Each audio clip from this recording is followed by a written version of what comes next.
Y entonces en el capítulo 2 de Daniel vemos que el reavivamiento es producto de la oración. Producto de la oración. La hermana de White dice que hemos de esperar un reavivamiento tan solo en respuesta a la oración. Así que ese es el primer elemento del reavivamiento. El pueblo de Dios ha de buscar por este reavivamiento intensivamente a través de la oración. Todos los reavivamientos de la historia han venido como producto de oración intensa. Han habido reavivamientos maravillosos en Europa. Luego de la Reforma hubieron 2 olas de grandes reavivamientos. Entre ellos estuvo el reavivamiento que fue traído por los metodistas, pero que fue producto que los menonitas, ellos se dedicaron a orar, a buscar a Dios por un reavivamiento, y oraban todos los días, cada 1 hora, por 100 años. Y Dios respondió trayendo las grandes olas de 3 grandes reavivamientos, y en el tercer reavivamiento nació la Iglesia Adventista. Así que la Iglesia Adventista es producto de la oración de los menonitas, que oraron por 100 años, cada 1 hora durante 100 años, imagínense, pidiéndole a Dios que derramara su espíritu y que levantara su obra, y Dios lo ¿cómo se llama? Lo respondió maravillosamente. Pobre, me dio como que me habló que por favor la dejara pasar. Y no. Hermana Carla, muchas gracias, ahí apagó su micrófono. Entonces, no son los menonitas, el nombre, ya me va a llegar el nombre del pueblo, son unos hermanos alemanes, de donde el movimiento metodista nació a producto de la influencia de ellos, pero ya me va a llegar el nombre. Vamos entonces a ver el segundo elemento que atrae el reavivamiento. El primero es la oración. Vámonos a Génesis capítulo 6. Génesis capítulo 6. Génesis capítulo 6 nos muestra al pueblo de Dios en problema muy serio. Se han unido con las mujeres del mundo, que proféticamente son las iglesias apóstatas, y ha nacido dentro de ellos una generación que llevan en el versículo 4 dice así: había gigantes en la tierra en aquellos días, y también después que se llegaron los hijos de Dios a las hijas de los hombres, y les engendraron hijos. Estos fueron los valientes que desde la antigüedad fueron varones de renombre. Así que dentro del pueblo de Dios nace una generación de varones de renombre. Y uno lo lee eso y no le da mucho caso. Pero es que resulta que cuando uno lee la genealogía del pueblo de Dios, de los patriarcas del pueblo de Dios antes del diluvio, no hay varones de renombre. Los varones de renombre se encuentran en la genealogía de Caín, porque la genealogía de Caín y la genealogía de Set representan 2 tipos de religión. La genealogía de Caín representa la religión del yo, la religión donde el hombre es exaltado. Y la religión de Set representa la religión de Cristo, la religión del Cordero. Y en la religión de Set no hay hombre de renombre, no se exalta al hombre, se exalta al Cordero. Entonces en la genealogía de Set no se nos cuenta lo que los hombres hicieron. En la genealogía de Caín se nos muestran las grandes obras de aquellos hombres por lo cual fueron aclamados. Entonces, cuando se unen estas dos religiones, que sería en nuestro lenguaje Babilonia y el remanente, se une una religión, hay una unión que no debió haber ocurrido. Dentro del pueblo de Dios nace la mentalidad de exaltar al hombre y no confiar en Dios y en Cristo Jesús. Entonces, en ese contexto nace Noé. Noé nace en un contexto en el cual el pueblo de Dios ha sacado sus ojos de Cristo. Mire lo que dice el capítulo 5 y versículo 28 y 29, donde se habla del padre de Noé, Lamec.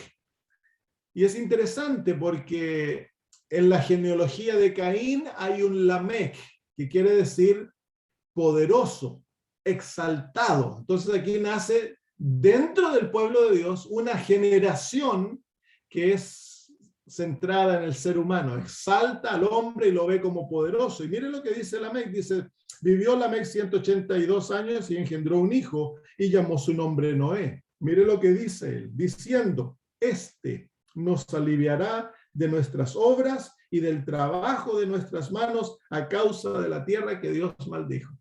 Entonces, cuando Noé nace, el pueblo de Dios tiene una experiencia religiosa muy legalista. Los ojos están puestos en el hombre. La esperanza de ellos no es Dios, la esperanza de ellos es Noé. El nombre Noé quiere decir descanso. Entonces, y dice, miren, dice, ven la ley de Dios, porque el trabajar la tierra era una ley de Dios, que Dios la había dado como bendición para el pueblo de Dios. Pero ellos, ¿cómo la ven? Como maldición, la ven como una obra dura. Entonces, la obediencia se ve como algo duro, algo difícil, algo arduo. No es el deseo del corazón, y eso muestra una experiencia legalista. La iglesia estaba como la Odisea. Entonces, mire la experiencia de Noé. En capítulo 6, Noé crece en esta experiencia y Noé se encuentra con Dios. Noé descubre al verdadero Dios, al Dios de gracia. Mire lo que dice el versículo 8 del capítulo 6. En el contexto de la descripción de cómo estaba el mundo y la situación de la iglesia, el versículo 8 dice, pero Noé halló gracia ante los ojos de Jehová. En el original dice que Noé halló gracia en los ojos de Jehová. Entonces Noé descubre el mensaje de la gracia de Dios. Y que es el evangelio verdadero. Y en el mensaje de la gracia, el resultado de esto, en el versículo 9 se dice, estas son las generaciones de Noé. Noé, varón justo, perfecto en sus generaciones, con Dios caminó Noé. Así que aquí tenemos una realidad descrita en producto a que Noé acepta la gracia divina. En otras palabras, Noé redescubrió el mensaje de la gracia, el mensaje del evangelio de Cristo, el mensaje de la justicia por la fe. Y el resultado es que Dios lo declara justo, él llega a ser justo por la experiencia del evangelio y perfecto ante los ojos de Dios. Y el resultado de aquella experiencia es que ahora Noé camina con Dios. Una de las descripciones de los 144,000 es que ellos caminan con Cristo, ellos van donde el Cordero, siguen al Cordero donde Él va, caminan con Él. Y son perfectos, son justos. Pero no son justos por algo innato. Cuando nosotros leemos, por lo general leemos esta historia y llegamos al versículo 9, nosotros racionalizamos, bueno, Dios escogió a Noé porque Noé era justo y perfecto. Pero no es así. Noé se encuentra con Dios, a pesar de que él creció en el pueblo de Dios, creció en un pueblo de Dios que estaba espiritualmente muerto, espiritualmente en el estado de la Odisea. La iglesia, el pueblo de Dios estaba en apostasía contra los principios de Dios. Noé nace, que es la última generación antes del diluvio, y se encuentra con Dios, y cuando se encuentra con Dios, descubre en los ojos de Dios aquella gracia maravillosa. Y él vuelve a retomar la religión de Cristo, que es el yo tiene que morir. Hay que centrarse totalmente en Cristo para que Él otorgue su justicia a través de la justificación y la santificación. Y es tan solo a través de aquella experiencia que nosotros llegamos a ser justos y perfectos ante Dios. Y el resultado de aquello es que entonces ahora caminamos con Dios. Entonces, el segundo elemento del verdadero avivamiento es la predicación del Evangelio, de la gracia y de la justicia de Cristo, con el propósito de que el pueblo, de que su pueblo tenga plena certeza en Cristo Jesús y encuentren su justicia y su perfección caminando con Dios. Entonces ese es el segundo elemento del gran reavivamiento, que es, el primero es la oración. A través de la oración nos vamos a encontrar con Dios, vamos a poder ver sus ojos simbólicamente y vamos a redescubrir la gracia.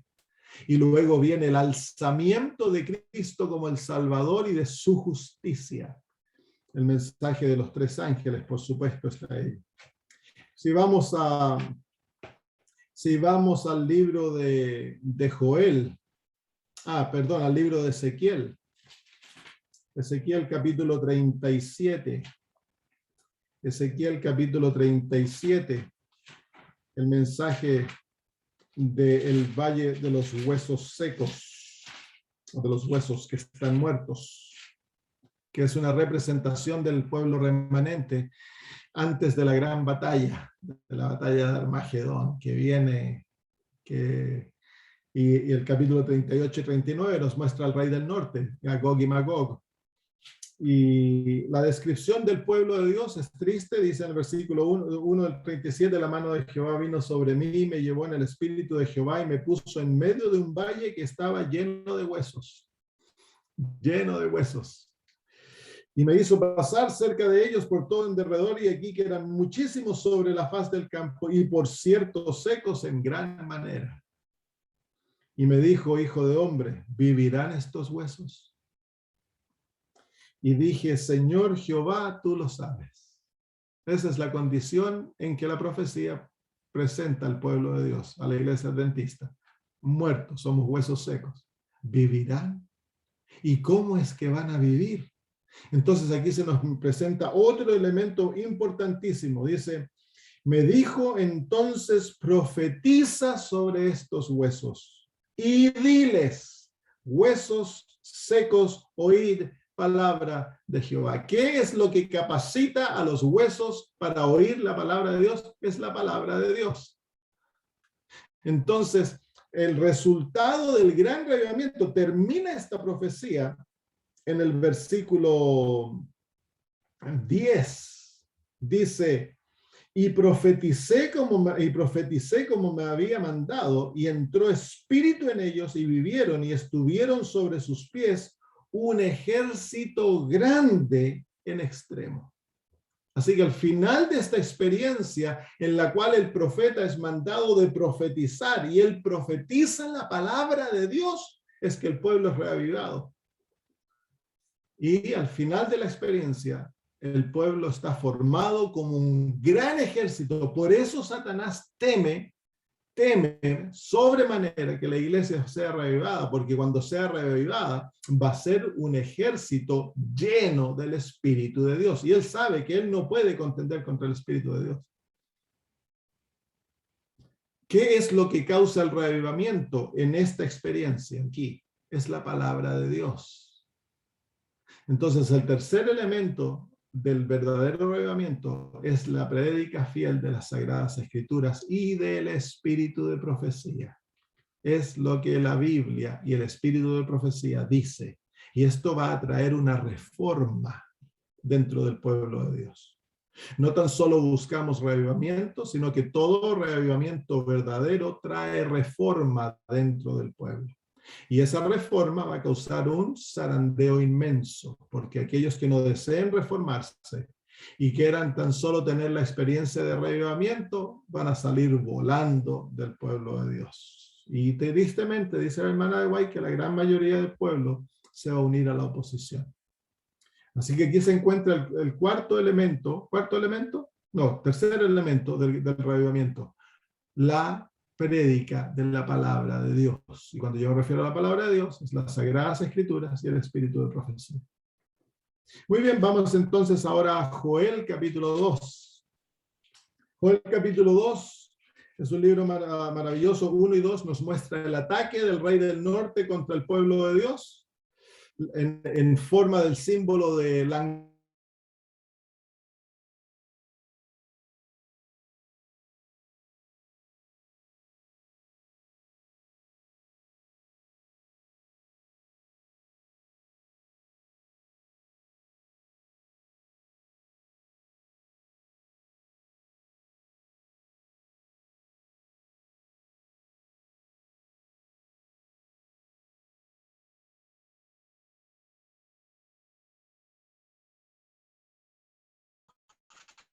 sus faltas y las diferencias que los habían desunido antes de la cruz.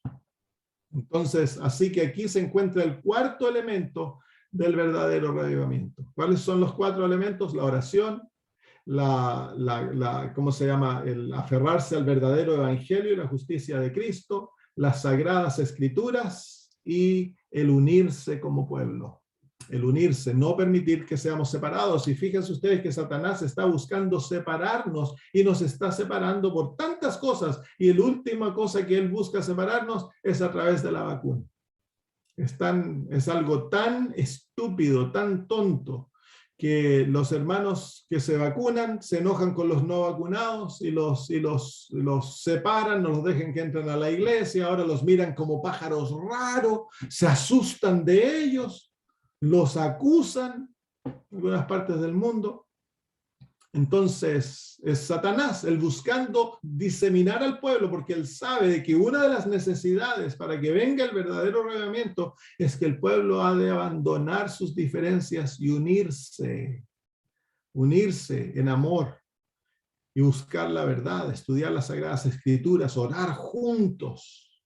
Por eso que a través de esta pandemia no ha permitido que la iglesia se una físicamente, porque tiene que haber una unión física. Los apóstoles se unieron físicamente. Aquí dice que físicamente hay que abandonar toda otra distracción y hay que unirse al pueblo y hay que llorar ante Dios pidiendo que Él se manifieste, que nos perdone. Estamos nosotros como pueblo, llevamos una culpa muy grande, porque nos hemos rebelado contra los principios divinos, hemos abandonado el consejo, las Sagradas Escrituras, el espíritu de profecía, y nos hemos ido por nuestra propia tangente, hemos formado relaciones ilícitas, hemos traído errores, hemos traído prácticas, no tan solo a la iglesia, sino que nuestras propias vidas. No tenemos que mirar al vecino, en nuestras propias vidas tenemos prácticas, tenemos ideas, tenemos maneras de hacer las cosas que van en contra de la voluntad revelada de Dios. Hemos de arrepentirnos, buscar a Dios en arrepentimiento. Es por eso que hemos de investigar las Escrituras y el espíritu de profecía y alinear nuestra vida con lo que Dios ha revelado. Entonces Dios va a derramar su espíritu sobre sus hijos.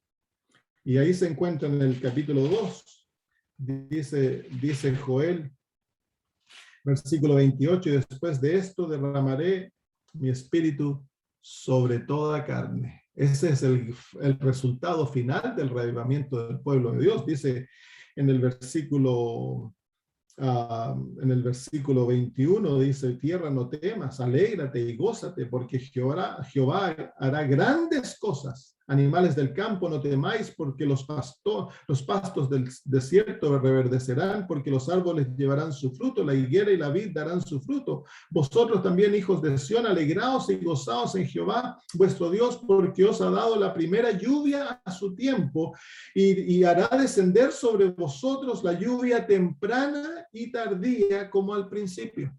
Así que Dios va a repetir la obra que él ha hecho dentro de su pueblo, que es derramar la lluvia temprana, que es la conversión y el crecimiento en la experiencia cristiana. Dios nos va a permitir pasar por aquello.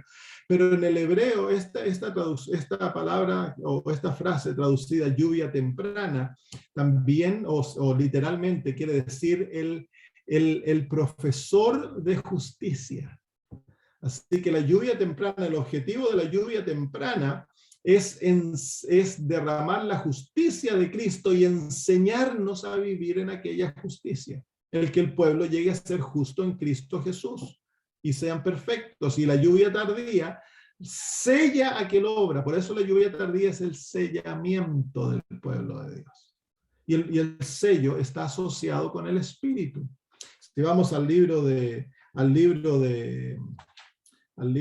Efesios. Efesios capítulo 1.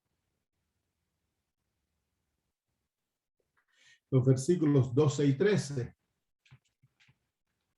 Dice, a fin de que seamos para alabanza de su gloria nosotros los que primeramente esperábamos en Cristo. En él también vosotros, habiendo oído la palabra de verdad, el evangelio de vuestra salvación, y habiendo creído en él, fuisteis sellados con el Espíritu Santo de la promesa, que es las arras de nuestra herencia hasta la redención de la posesión adquirida para alabanza de su gloria. Así que aquí el apóstol Pablo está hablando de un sellamiento en el Espíritu Santo que ocurre a principio de la obra, a principio de la experiencia cristiana. Cuando uno es convertido, cree en Cristo Jesús, entonces el Espíritu Santo viene a morar en nosotros y se nos es dado como un sello de garantía que seremos redimidos.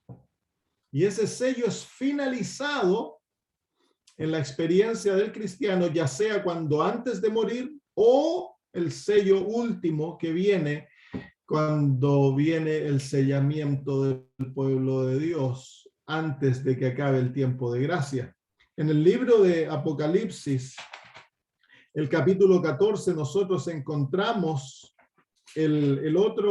la otra parte del sellamiento. En el capítulo 7 se nos dice que el pueblo va a ser sellado y van a haber 144,000. En el capítulo 14 encontramos al pueblo sellado. Dice, después miré, el versículo 1, y aquí el Cordero estaba en pie sobre el monte Sión y con él 144,000 que tenían el nombre de él y de su padre escrito en sus frentes. Así que el nombre de Dios y de Cristo está escrito en las frentes, que es el carácter de Cristo. Ha sido sellado en la experiencia. El sello de Dios es el carácter. Hay un sello interno y hay un sello externo. El sello interno es la obra del Espíritu Santo desarrollando el carácter de Cristo a través de la experiencia de la justicia por fe, madurando aquella experiencia, perfeccionando al pueblo, llevándolo a la completa obediencia, y luego ocurre aquel sellamiento maravilloso en la mente, en la cual el pueblo es fundamentado en la verdad, fundamentado en esta experiencia que no la pueden jamás perder. Y el sello externo, lo que va a llevar a culminar el sello interno, es el sábado, que es el sello de la ley. Porque uno de los aspectos que Dios busca sellar dentro de su pueblo es la ley de Dios. Y el punto de toque, el punto que va a traer de gran controversia es el sábado. ¿Por qué el sábado? Porque el sábado es el sello dentro de la ley, es el sello de la autoridad divina y de la identidad divina dentro de la ley de Dios. Si el sábado no existiese en la ley de Dios, entonces la ley se puede aplicar a cualquier ser.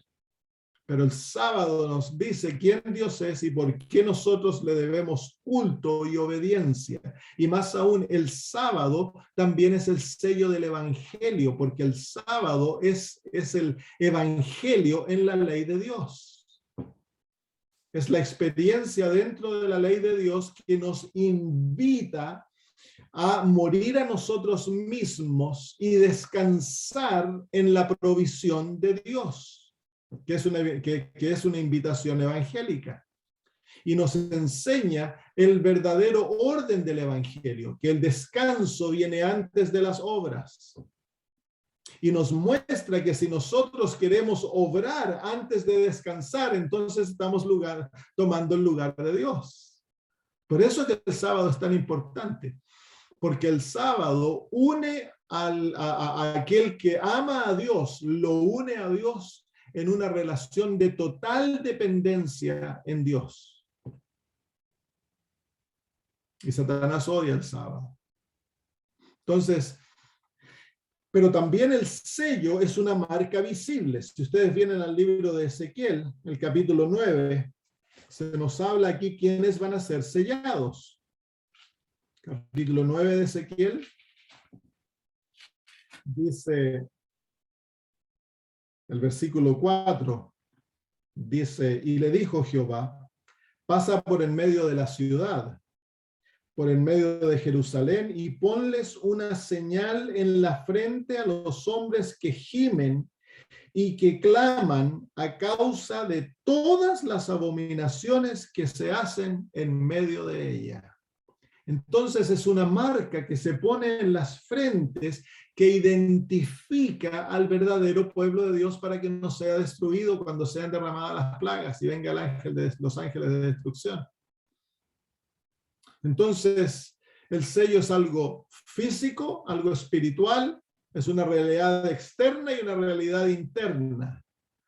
Envuelve la ley de Dios, envuelve el agente del sellamiento es el Espíritu Santo. Es el Espíritu Santo que crea en nosotros la experiencia necesaria para que recibamos la lluvia tardía y seamos sellados con el Espíritu Santo y el carácter de Dios sea estampado en nuestras mentes para que nunca más sea perdido y nos lleve a la obediencia. Pero esa obra se culmina con la gran prueba de fidelidad, si vamos a estar dispuestos a sacrificarlo todo, incluso la vida, para obedecer a Dios antes que los hombres.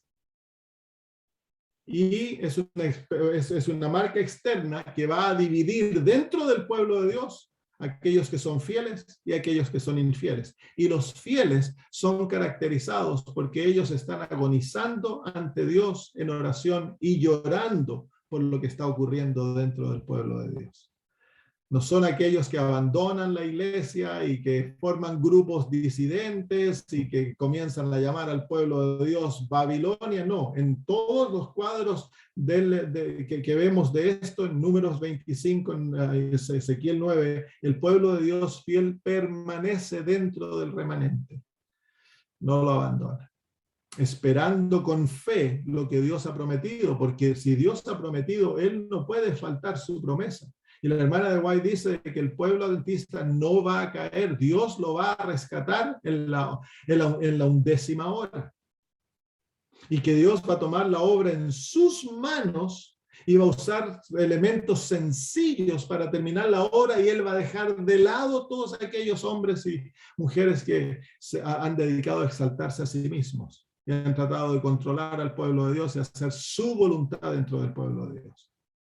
Entonces hemos de tener paciencia, hermanos, porque esto ya se asoma. Y la última batalla, entonces Satanás, para tratar de contrarrestar esto, va a hacer dos obras.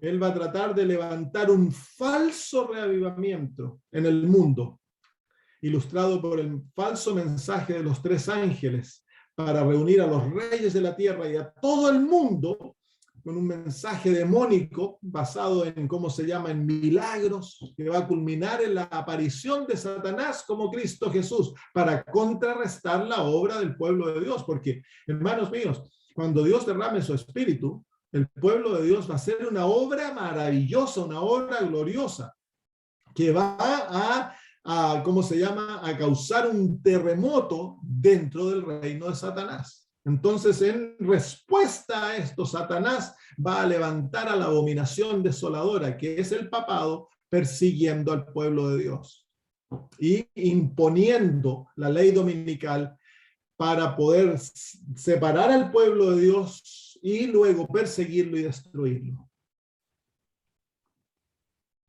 Entonces, vienen tiempos maravillosos dentro de nosotros. Lo que estamos viviendo en estos tiempos, ya se lo he dicho varias veces antes, es simplemente que Dios nos está entrenando para prepararnos para aquello, pues. Porque Dios no nos va a echar a los leones sin que antes aprendamos a domar leones, sin que aprendamos a confiar en Él, a tener plena confianza en nuestro Dios, sabiendo que Él no nos va a abandonar.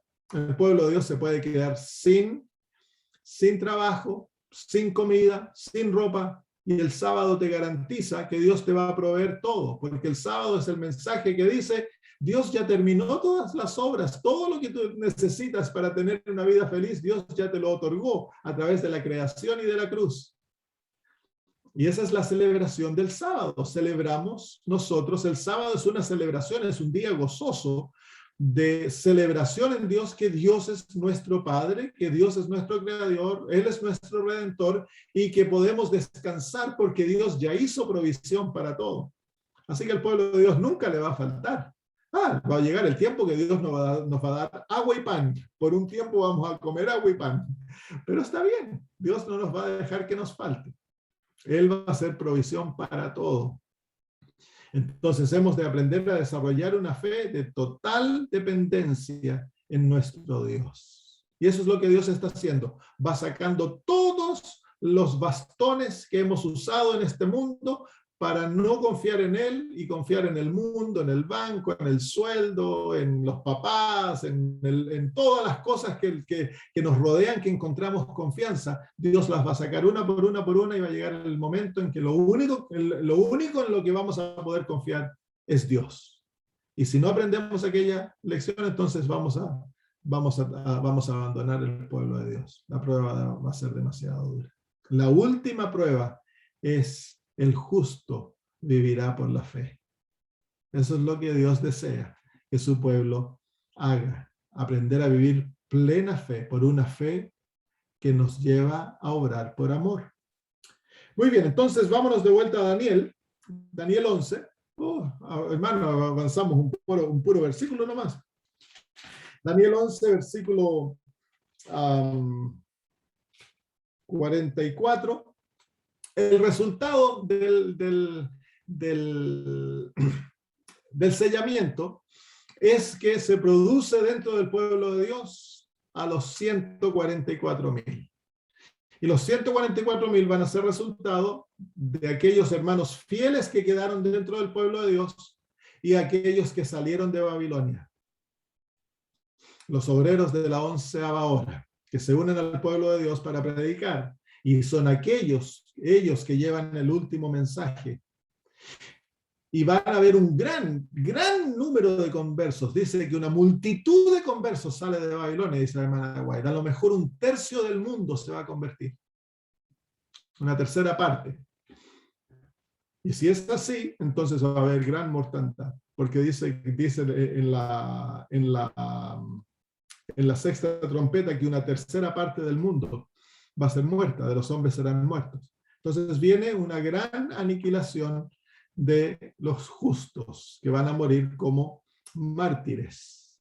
Y los que no mueran, entonces conforman el grupo de los 144,000, que serán los que pasarán vivos por el tiempo de angustia, no morirán, y ellos entonces recibirán a Cristo sin conocer la muerte. El resto del pueblo de Dios van a morir, pero ellos van a resucitar en una resurrección especial. Se las voy a mostrar en un ratito. Entonces, vamos al capítulo, a Daniel 11, versículo 44, nuevamente dice: pero noticias del oriente y del norte lo atemorizarán, lo aterrarán. Aquí entonces se encuentra el sellamiento, el derramamiento de la lluvia tardía. Aquí está la experiencia del ángel de Apocalipsis capítulo 18, que ilumina la tierra con la gloria de Dios. Y la gloria de Dios es el carácter, es su carácter. Entonces, la última predicación del Evangelio es una predicación que muestra en forma práctica al mundo el carácter de Dios. No será tanto por argumentos, dice la Biblia. La hermana de Guay, los argumentos ya se han presentado, sino por convicción del corazón, por convicción del espíritu.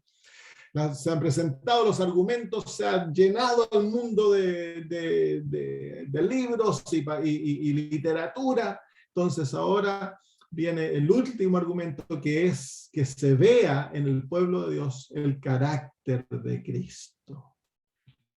Y no perdamos aquí, pero vengan a Mateo. Mateo nos muestra esto. Mateo 24. Mateo 24. Es difícil avanzar rápido porque hay tanto que hablar, ¿no?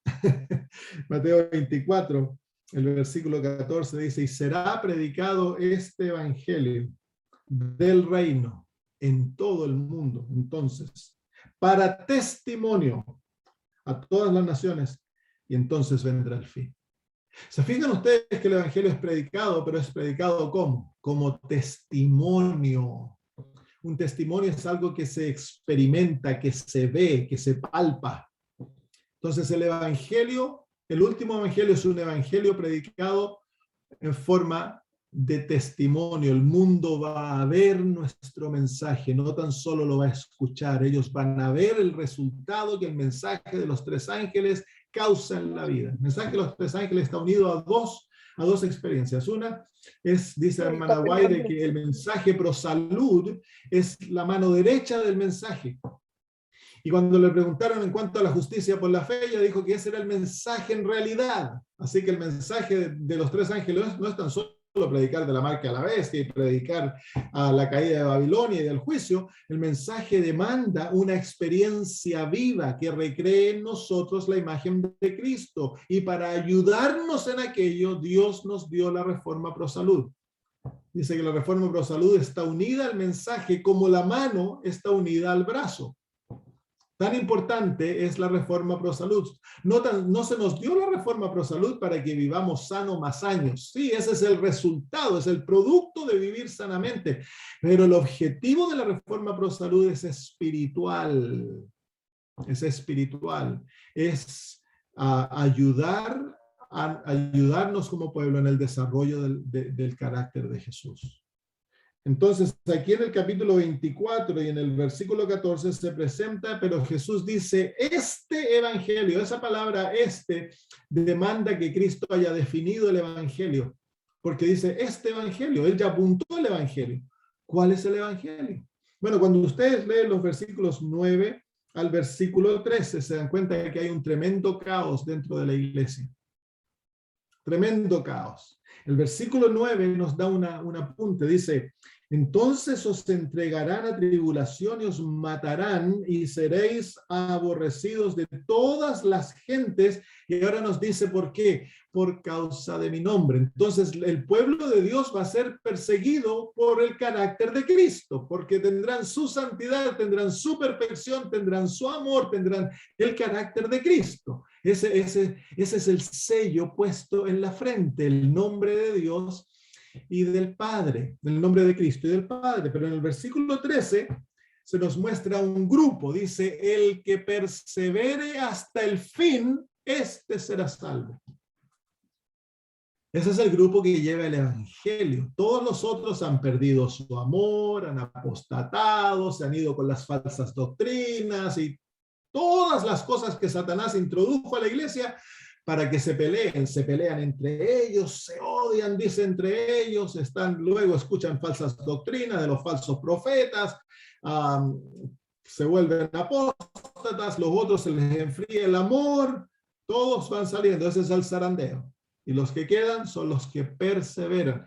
Pero la palabra perseverar, nosotros asociamos la palabra perseverar con una actitud de tener coraje, de tener fortaleza, y es verdad, está asociado a eso, pero la palabra perseverar, también en el griego, en esta palabra, quiere decir descansar, tomarlo pacientemente, sufrir con paciencia la persecución y la tribulación.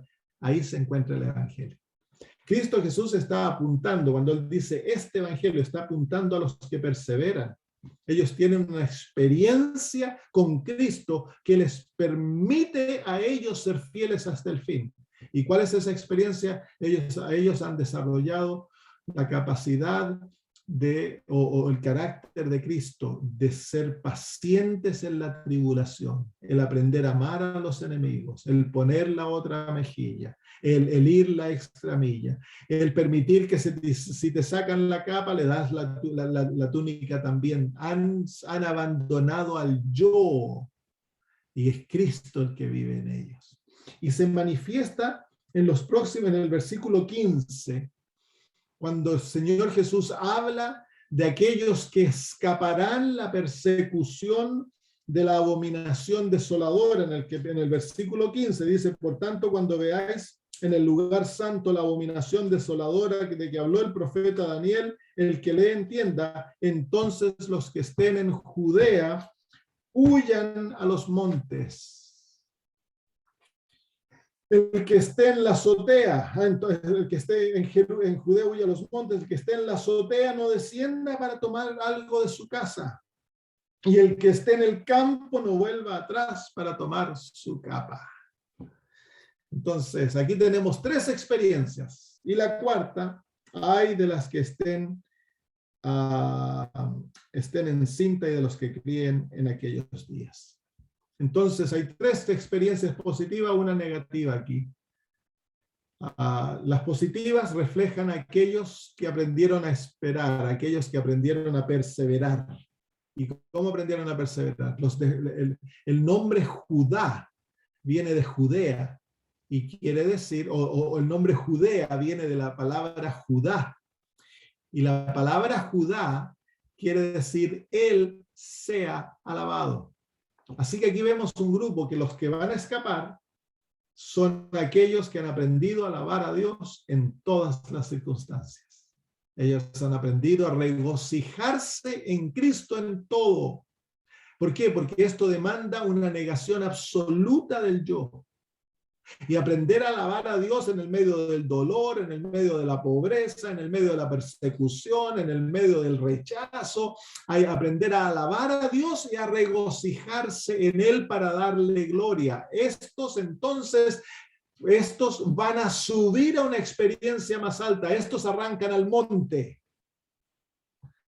Y el segundo grupo son aquellos que están en la azotea. Y el consejo a ellos es que no desciendan a las casas, no han de descender. ¿Qué es lo que han de hacer? Han de subir como los de Judea. ¿Y qué son los que están en la azotea?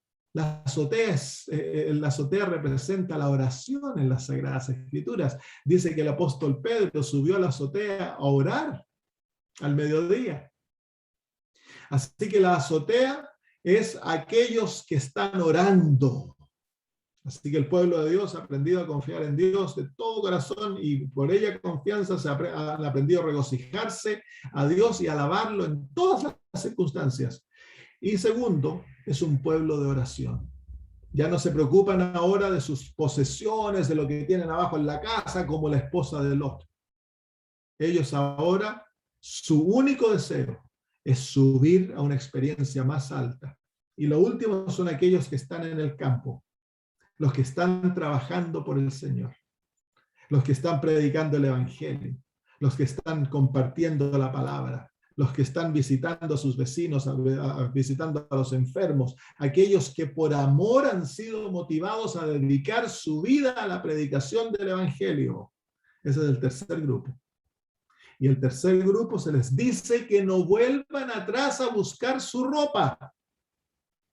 En otras palabras, esto es que no confíen en su propia justicia, sino que confíen en la justicia de Cristo Jesús.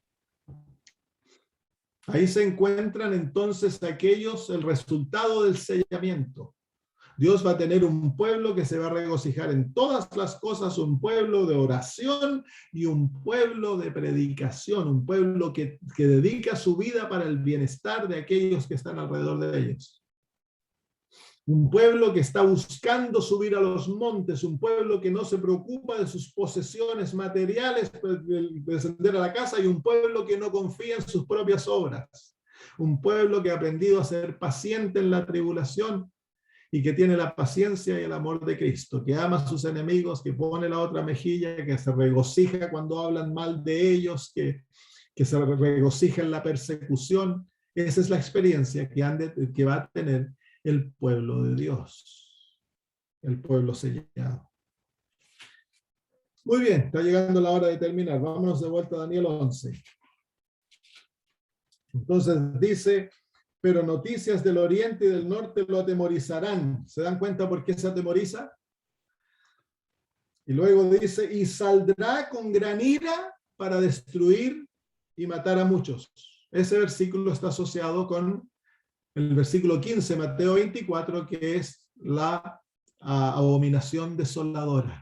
La palabra abominación quiere decir idolatría, es un sistema idolátrico, y desoladora es un sistema de persecución. Es el catolicismo, pues. Es la última Babilonia. La mujer va a quedar borracha de la sangre de los santos, dice la Biblia.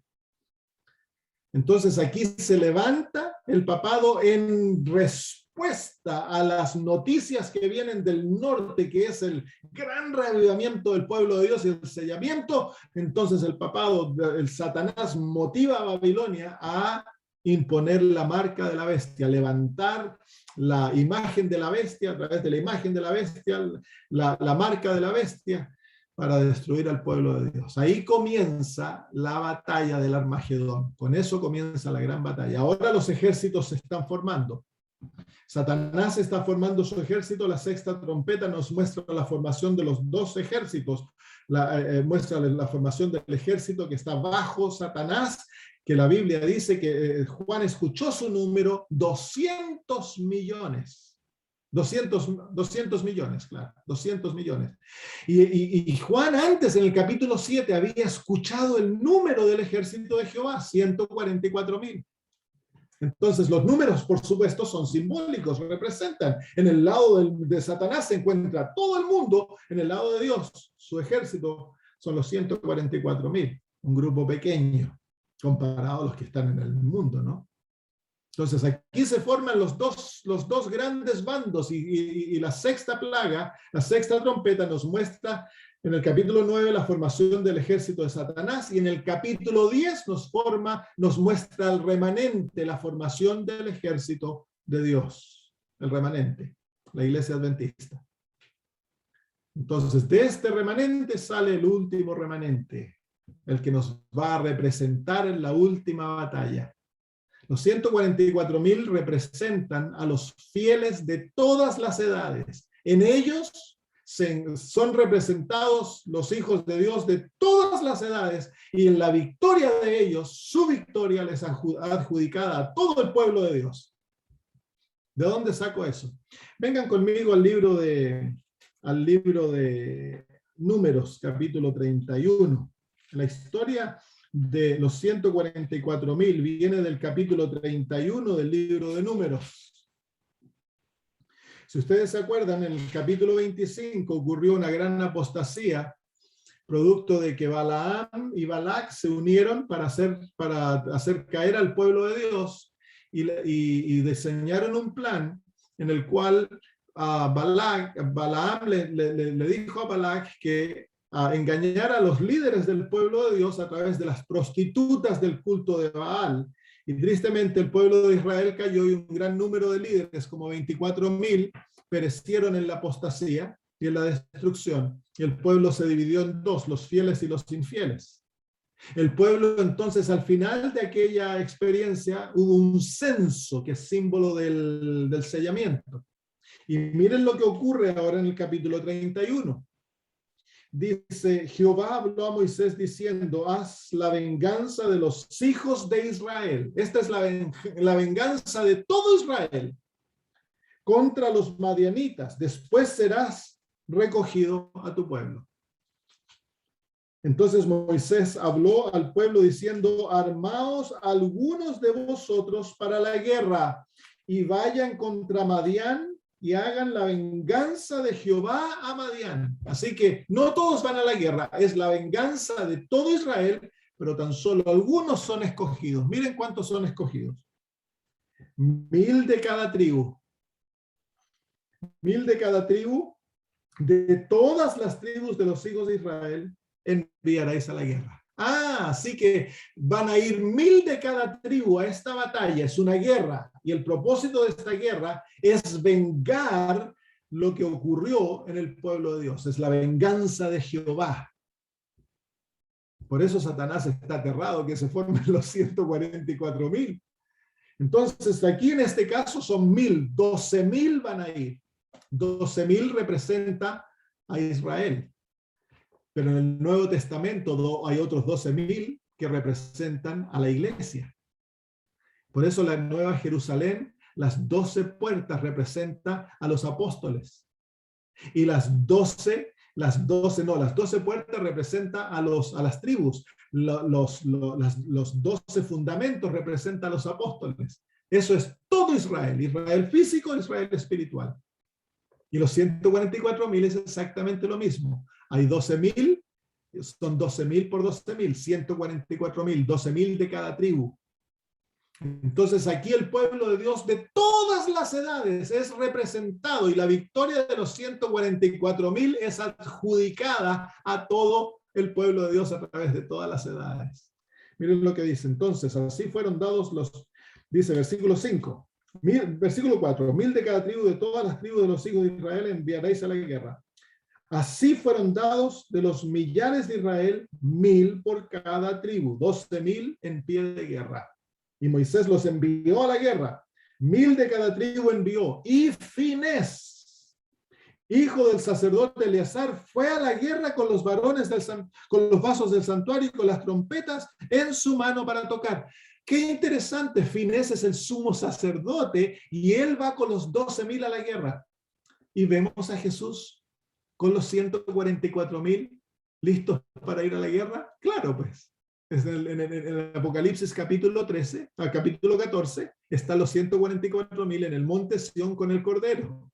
Y en el capítulo 12 de Apocalipsis, versículo 1, Miguel se pone de pie, el gran príncipe que está de parte de los hijos de tu pueblo. Así que él se pone de pie. Y en el capítulo 3 de Daniel, vemos a Jesús venir a estar con los hijos de Dios que son echados en el horno de fuego. Así que en el tiempo de angustia no vamos a estar solos. No, el sumo sacerdote viene a pelear con nosotros. Él va a estar con nosotros a través de su espíritu, por supuesto. Versículo 7. Dice, y con las trompetas en su mano para tocar. Interesante, ahí están las trompetas. Esto está asociado con las 7 trompetas y con los sellos. Y pelearon contra Madián, como Jehová lo mandó a Moisés, y mataron a todo varón. Mataron también entre los muertos de ellos a los reyes de Madián, Evi, Requem, Sur, Ur y Reba, 5 reyes de Madián. También a Balaam, hijo de Beor, mataron a espada. Así que ahí se encuentra. ¿Y cómo termina la historia de los 144.000? Cristo viene en el capítulo 19 y mata a todos los reyes de la tierra. Entonces se acaba la batalla, pues. La victoria es obtenida por el pueblo de Dios. Así que es maravilloso. Versículo 45 de Daniel capítulo 11. Vamos a tratar de terminar esto para que el hermano Raúl ya quede contento. No, pero es que no lo podemos terminar porque el capítulo 12 no lo hemos terminado. Pero por lo menos terminamos el capítulo 11. Versículo 45. Y plantará las tiendas de su palacio entre los mares y el monte glorioso y santo. Entonces aquí viene el monte Sión, capítulo 14 de Apocalipsis. El papado tiene a todo el mundo a su alrededor, entre los mares. Los mares son donde él se sienta, las multitudes. Literalmente los mares es el mar, ¿cómo se llama? El mar rojo, no el mar rojo, el mar Mediterráneo y el mar Muerto. Son los 2 mares entre los cuales Jerusalén se encuentra, que es el monte glorioso y santo. Él planta sus tiendas entre esos 2 mares. Tiene todo el mundo a su alrededor. Las aguas de la ramera. Las aguas de Babilonia, el río Éufrates, que se comienza a formar con la 6ª trompeta. En el año 1840, cuando el Imperio Otomano cae, comienza la formación del último río Éufrates. Los 4 ángeles que están alrededor del río Éufrates son soltados y van al mundo para formar el gran ejército, el último ejército contra el pueblo de Dios. Y ese es el río Éufrates. Todas las naciones de la tierra que han bebido del vino del furor de su ira, todos los reyes de la tierra son unidos bajo el poder de la bestia, de Babilonia. Ella se sienta segura en aquello, tiene los mares de su lado, y de parte del pueblo de Dios queda un grupito tan solo de 144,000. Todo el mundo está conquistado, lo único que le queda que conquistar es el monte Sión, y en el monte Sión se encuentran los 144,000 con el Cordero. Ese monte es impregnable, no se puede conquistar porque Cristo se encuentra en el medio, pues. El gran sumo sacerdote que lleva la trompeta, y esa trompeta declara el fin de Babilonia. Las 7 trompetas son anunciadas para que Babilonia caiga. Las trompetas declaran el fin de este sistema, Babilonia. Y al fin de la trompeta, la 7ª trompeta, que se suena cuando caen las plagas caen en respuesta a la 7ª trompeta y destruyen a Babilonia. Entonces dice, y plantará las tiendas de su palacio entre los mares y el monte glorioso y santo, mas llegará a su fin. Y mire lo que dice ahora, y no tendrá quien le ayude. ¿Cómo es eso? Si tenía a los 2 mares, ¿cómo no hay nadie que lo ayude ahora? Algo ocurre. ¿Será que se secan las aguas? Vamos al libro de Apocalipsis. Apocalipsis aquí nos muestra la realidad del cómo ocurre esto. Apocalipsis capítulo 16, perdón. Apocalipsis capítulo 16, versículo 12. Dice, el 6º ángel derramó su copa sobre el gran río Éufrates, y el agua de este se secó. Ahí está, pues. ¿Qué es el río Éufrates? Capítulo 17, versículo 15. Me dijo también, las aguas que has visto donde la ramera se sienta son pueblos, muchedumbres, naciones y lenguas. Así que aquí se encuentran las aguas, que en el símbolo de Daniel son los mares. Como ya dijimos, son las muchedumbres, las naciones, los reyes de la tierra que se han unido al papado contra el pueblo de Dios, el gran ejército formado. Pero se seca. ¿Cómo es eso que se seca? Claro, si se acuerdan ustedes que en la historia, para el rey Ciro, que es símbolo de Cristo, conquistar a Babilonia, él secó las aguas del río Éufrates. Entonces, el apoyo, el soporte que las naciones de la tierra le van a brindar a Babilonia va a ser retirado. Miren lo que dice en el capítulo 17. Capítulo 17, el versículo 12 dice, y los 10 cuernos que has visto son 10 reyes que aún no han recibido reino, pero por una hora recibirán autoridad como reyes juntamente con la bestia. Estos tienen un mismo propósito y entregarán su poder y su autoridad a la bestia. Así que en este nuevo sistema los reyes de la tierra le entregan su poder a la bestia. Claro, es la unión de Estado de la iglesia y el Estado, donde la iglesia gobierna al Estado. Y dice, pelearán contra el Cordero. Ahí se encuentra la batalla de Armagedón. Estos son los reyes que la iglesia va a usar para perseguir al pueblo de Dios. Pelearán contra el Cordero y el Cordero los vencerá porque Él es Señor de señores y Rey de reyes y los que están con Él son llamados fieles y justos. ¿Quiénes son los que están con Él? Los 144,000. Y me dijo también, mire ahora, bueno, ya vimos el versículo 15, versículo 16, mire ahora, ahí viene el secamiento de las aguas. Y los 10 cuernos que viste en la bestia, estos aborrecerán a la ramera y la dejarán desolada y desnuda y devorarán sus carnes y la quemarán con fuego. Porque Dios ha puesto en sus corazones el ejecutar lo que Él quiso, ponerse de acuerdo y dar su reino a la bestia hasta que se cumplan las palabras de Dios. Ahí está el secamiento del río Éufrates. Todos los reyes y los líderes del mundo y el mundo entero que adoraron a este sistema y dijeron, no hay ninguno como otro como él, no hay nadie que pueda hacer guerra contra él. En la 6ª plaga, algo ocurre que hace que el mar se seque, que ahora ellos se vuelvan contra el sistema de religioso y los destruyan. La hermana de White lo explica eso. En el libro El Gran Conflicto dice que las manos de Dios aparecen en el cielo sosteniendo las tablas de la ley.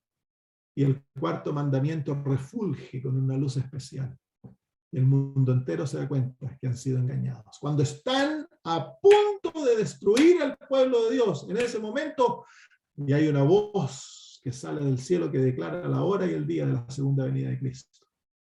Y Dios ratifica su pacto con su pueblo. Y ahí el mundo entero se da cuenta que han sido engañados. Y se secan las aguas, pues.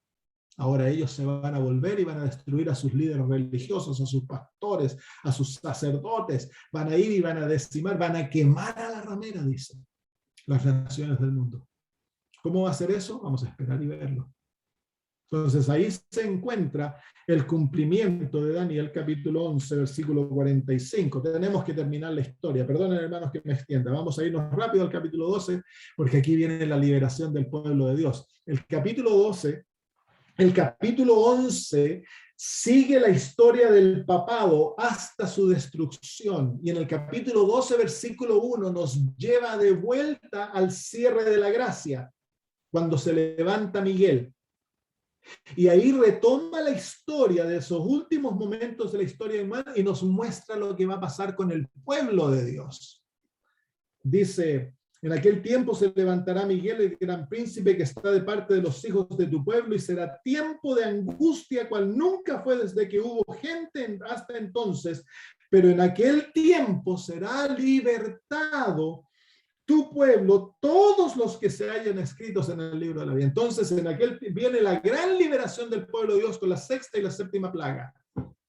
La sexta plaga seca el río Éufrates, cuando se presentan las manos de Dios con la tabla de la ley, y luego viene la séptima plaga, que es la destrucción del sistema de Babilonia con un gran terremoto, y aquello va a abrir como las cárceles, y los hijos de Dios que estaban echados a morir van a salir. Luego dice el versículo 2, y muchos de los que duermen, en aquel momento de la liberación del pueblo de Dios viene una resurrección, dice, muchos de los que duermen en el polvo de la tierra serán despertados, uno para vida eterna y otros para vergüenza y confusión perpetua. Aquí se despiertan, dice la hermana de White, todos aquellos que murieron en la predicación del mensaje del tercer ángel. Todas las generaciones de adventistas del séptimo día que murieron fieles, esperando que ellos eran la última generación, soñando con ver a Cristo venir, y sin embargo bajaron al descanso. Dios los va a despertar en una resurrección especial antes de que Cristo venga, para que contemplen los últimos eventos que ellos predicaron y contemplen la segunda venida de Jesús. Y entre ellos también se levantan los peores enemigos de la verdad. Entonces, hasta aquí nos trae la profecía. Y luego en el versículo 3 dice, y los entendidos resplandecerán como el resplandor del firmamento, y los que enseñan la justicia a la multitud como las estrellas a perpetua eternidad. ¡Qué maravilloso! Daniel 11 nos ha mostrado la tremenda batalla que Satanás ha lidiado contra el pueblo de Dios para destruirlo usando estos dos reyes, el rey del norte y el rey del sur. Pero el capítulo 12 nos muestra la victoria del pueblo de Dios. Vamos a ser un pueblo victorioso, y para ello hemos de ser fieles, hermanos. Hemos de acercarnos a Cristo, hemos de tener las 4 experiencias del reavivamiento. Hemos de prepararnos, hermanos, para la recepción del Espíritu Santo que Dios está a punto de derramar sobre su pueblo. La historia que aún nos espera es la historia más maravillosa del pueblo de Dios. Los profetas le hubiera encantado estar vivos en esta época. Los hermanos adventistas dicen, no, a mí me gustaría morirme. No, yo quiero estar vivo. Bueno, si el Señor desea que yo baje al descanso como mártir, pero yo quiero estar vivo y ser fiel a Cristo. Quiero, si he de morir, que muera en mi puesto, pero no abandonar, no salir corriendo cuando uno ve al enemigo venir, salir corriendo. No, eso es deslealtad. Hay que aferrarse a Cristo. Permitir que Él nos prepare, nos llene de su gracia, porque es por su gracia que vamos a ser preparados para esto. Que nos llene de su justicia, que su carácter sea perfeccionado en nosotros y que seamos llenos del Espíritu Santo. Y que podamos, hermanos míos, representar a nuestro Señor en las horas que vienen, porque esto ya está encima nuestro, hermanos. Así que el Señor nos prepare, que el Señor nos sostenga, que el Señor nos dé el poder para poder serle fieles en los momentos que vienen. Que el Señor nos bendiga.